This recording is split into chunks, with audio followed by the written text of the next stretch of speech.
Hello everyone. Today, we will introduce the history of the Internet. In 2009, we sent emails, made phone calls, and discussed topics that interest us over the Internet. And even banking is going virtual. However, something we take for granted today was just a vague idea years ago, and we need to understand how we got here. Let's go back to 1957 when things were just getting started and computers could only handle one task at a time. This is the concept of batch processing. As computers became larger and larger, this approach became extremely inefficient, requiring them to be stored in special cooling rooms, and developers could not work directly on the computers and had to be connected through experts.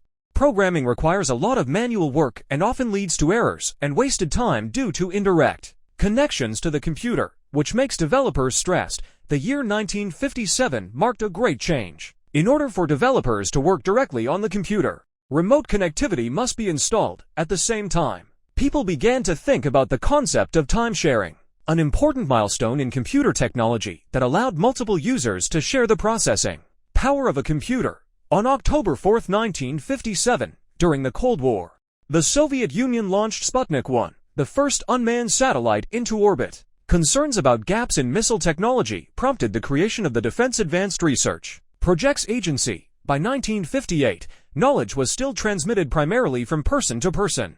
People began to plan to build a huge computer network to speed up the spread of knowledge and avoid duplication of research. This network later became the ARPANET. In addition, the development of three other concepts has had a profound impact on the history of the Internet. They are the military network concept of the U.S. RAND Corporation, the commercial network concept of the British National Physical Laboratory, and the concept of scientific networks. The combination of these concepts formed the basis of the modern Internet. Let's start with ARPANET, as it is the most familiar of these networks, originating in 1966. In universities where the concept of shared computers was not yet widespread, many computers were placed in front of mainframes. The interface message processor serves as the center for controlling network activity, while the mainframe is responsible for the initialization of programs and data files. At the same time, the EMP acts as an interface to the host, since there is only interconnection between the MSS in the network. This connection is called a subnet,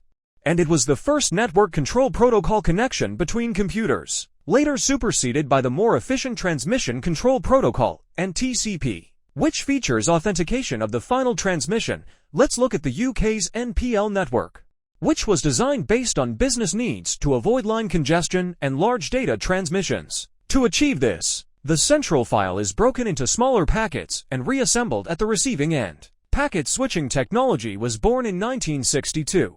During the Cold War, a U.S. aircraft discovered medium and long-range missiles in Cuba capable of reaching the United States, stoking fears of an atomic conflict. Information systems at the time used centralized network architecture to ensure they would not collapse in the event of an attack.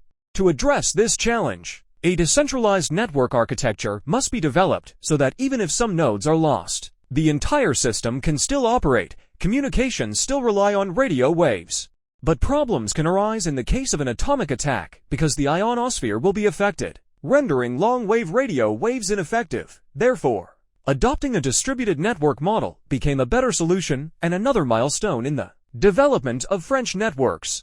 Since the cloud has a smaller budget and fewer nodes, the focus is on communication with other networks. This is the background of the birth of the term Internet. In addition, the concept of cloud is more profound than other concepts.